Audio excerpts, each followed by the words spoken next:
Kochara Moongippallam Mannam Shatabdi memorial NSS കരയോഗത്തിന്റെ വാർഷിക പൊതുയോഗം നടന്നു. High range NSS union president R Manikuttan വാർഷിക യോഗം ഉദ്ഘാടനം ചെയ്തു. Moongippallam 3406 number Mannam Shatabdi memorial NSS കരയോഗത്തിന്റെ വാർഷിക പൊതുയോഗത്തിൽ പ്രസിഡന്റ് കെ രാമചന്ദ്രൻ പിള്ള അധ്യക്ഷത വഹിച്ചു. കരയോഗ മന്ദിരത്തിൽ നടന്ന യോഗം high range NSS union president R Manikuttan ഉദ്ഘാടനം ചെയ്തു.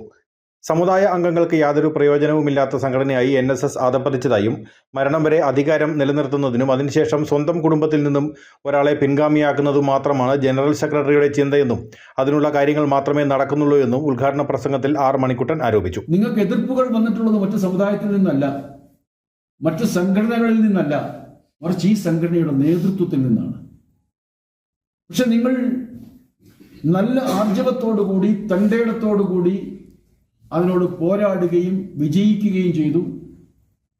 മൂങ്കിപ്പള്ളം കരയോഗം എണ്ണത്തിൽ വളരെ കുറവുള്ള ഒരു കരയോഗം, അംഗസംഖ്യയിൽ വളരെ കുറവുള്ള ഒരു കരയോഗം, സാമ്പത്തികമായി ഹൈറേഞ്ചിലെ ഏറ്റവും പിന്നോക്കാവസ്ഥ അനുഭവിക്കുന്ന ഒരു മേഖല, പ്രത്യേകിച്ച് അതിർത്തി പ്രദേശം.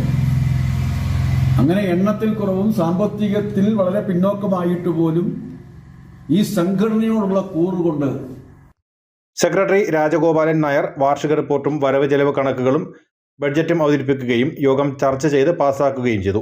Vice president B Unnikrishnapillai, joint secretary MN Sajeev, ഖജാൻജി P തുളസീധരൻ പിള്ള എന്നിവർ സംസാരിച്ചു. News bureau, Anakkara.